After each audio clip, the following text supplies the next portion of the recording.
नमस्कार दोस्तों, ई गुरुकुल पे आपका स्वागत है। आज का जो टॉपिक है हम पढ़ने वाले हैं कॉन्स्टिट्यूशनल वर्सेस नॉन कॉन्स्टिट्यूशनल या एक्स्ट्रा कॉन्स्टिट्यूशनल बॉडीज़ के बारे में। इन दोनों में डिफरेंस क्या होता है। फर्दर हम बात करेंगे स्टैट्यूटरी और एग्जीक्यूटिव बॉडीज़ में क्या डिफरेंस होता है। देखिए, कोई भी जो बॉडी है, कोई भी ऑर्गेनाइजेशन है, उसको क्लासीफाई किया जाता है इस बेस पर कि वो अपनी जो पावर है वो कहाँ से ड्राइव कर रहा है। जैसे अगर कोई बॉडी कॉन्स्टिट्यूशन में मेंशन है, हमारे संविधान में मेंशन है, तो उसको सीधा सीधा हम संवैधानिक बॉडी यानी कॉन्स्टिट्यूशनल बॉडी बोलेंगे। जैसे हम बात कर ले यूपीएससी की, इलेक्शन कमीशन हो गया हमारा, कैग हो गया, फाइनेंस कमीशन, तो ये सभी हमारे कॉन्स्टिट्यूशनल बॉडीज़ हैं। अब अगर ये कॉन्स्टिट्यूशन में मेंशन है तो इनसे रिलेटेड कोई ना कोई आर्टिकल आपको देखने को मिलेगा। जैसे यूपीएससी, अगर संविधान के आर्टिकल्स में देखोगे आप 315 से 323 के बीच में सभी कुछ यूपीएससी के लिए दिया हुआ है कि भाई यूपीएससी कैसे फंक्शन करेगी, यूपीएससी की ऑर्गेनाइजेशन क्या है, उसके रोल रिस्पॉन्सिबिलिटी क्या होगी, वगैरह वगैरह।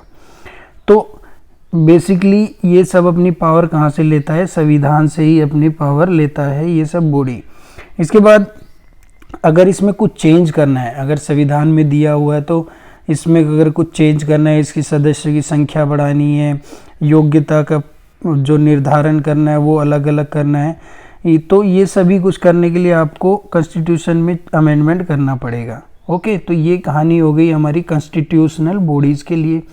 अब दूसरी बॉडी आती है नॉन कॉन्स्टिट्यूशनल बोलते हैं इसको, या फिर एक्स्ट्रा कॉन्स्टिट्यूशनल बॉडीज़ भी बोला जाता है। तो इसमें कंफ्यूज मत होइएगा, दोनों के मीनिंग एक ही है। इनको फर्दर डिवाइड किया जाता है स्टैट्यूटरी और एग्जीक्यूटिव। अब सभी बॉडीज़ वो कॉन्स्टिट्यूशन में मेंशन नहीं है किसी भी तरह से, तो वो नॉन कॉन्स्टिट्यूशनल बॉडीज़ में आएगी। अब डिपेंड करता है वो स्टैट्यूटरी बॉडी है या एग्जीक्यूटिव। कैसे, तो देखिए, जो स्टैट्यूटरी बॉडी होती है वो किसी न किसी कानून के द्वारा बनाई जाती है। अब कानून कैसे बनता है, देखिए, एक तो जैसे संविधान में अमेंडमेंट करने के लिए हमें 4 प्रकार के प्रोसीजर जो फॉलो करने पड़ते हैं, एक वीडियो मैंने उस पर बताई है जो अमेंडमेंट्स है उसके बारे में। उसी प्रकार पार्लियामेंट में जो लोग बैठे रहते हैं, चाहे वो गवर्नमेंट के सदस्य हैं या नहीं, विपक्ष के सदस्य भी कुछ ना कुछ कानून बनाने के लिए वोट करते हैं। ठीक है, मान लीजिए एक कानून बन रहा है तो उसके लिए वोट किया।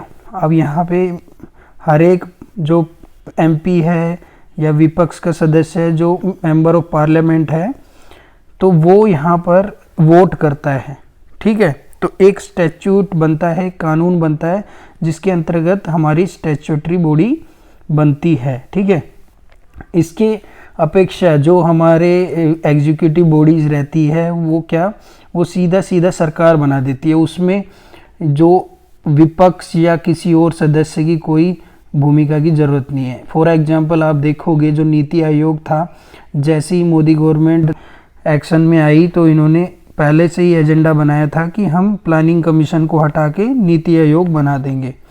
अब वो इतना ईजी कैसे हो गया, क्योंकि यहाँ पे सिर्फ जो है गवर्नमेंट जो पावर में है, वो चाहे स्टेट में है चाहे सेंट्रल गवर्नमेंट में है, वो कोई ना कोई ऐसे एग्जीक्यूटिव बॉडी बना सकती है। ओके, एग्जीक्यूटिव होते ही वो हैं जो कि पावर में है। हमने लेजिस्लेचर, एग्जीक्यूटिव के ऊपर भी वीडियो एक बनाया था, आप वो देख सकते हो। तो बेसिकली क्या है कि स्टैट्यूटरी बॉडी बनाने के लिए स्टैट्यूट यानी कानून पास करना पड़ता है, जबकि एग्जीक्यूटिव के लिए कोई कानून की ज़रूरत नहीं है, सीधा सीधा गवर्नमेंट उठा के एक बना सकती है।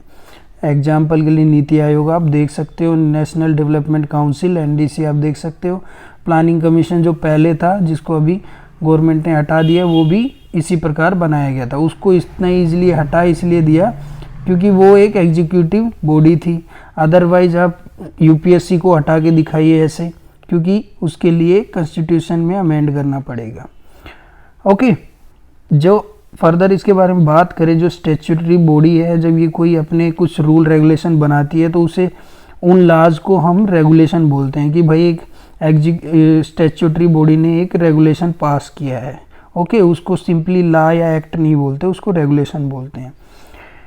अब उसी प्रकार अगर हम बात करें एक चीज़ और छूट गई है, जो कॉन्स्टिट्यूशनल बॉडी होती है वो ज़रूरी नहीं कि जब हमारा कॉन्स्टिट्यूशन बना था तभी कुछ ऐड किया हो, जो ऐड की थी वही हो।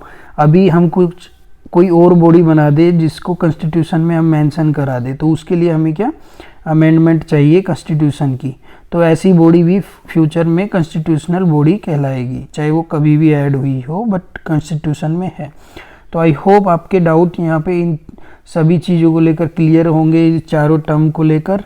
ठीक है, गुड डे, टेक केयर।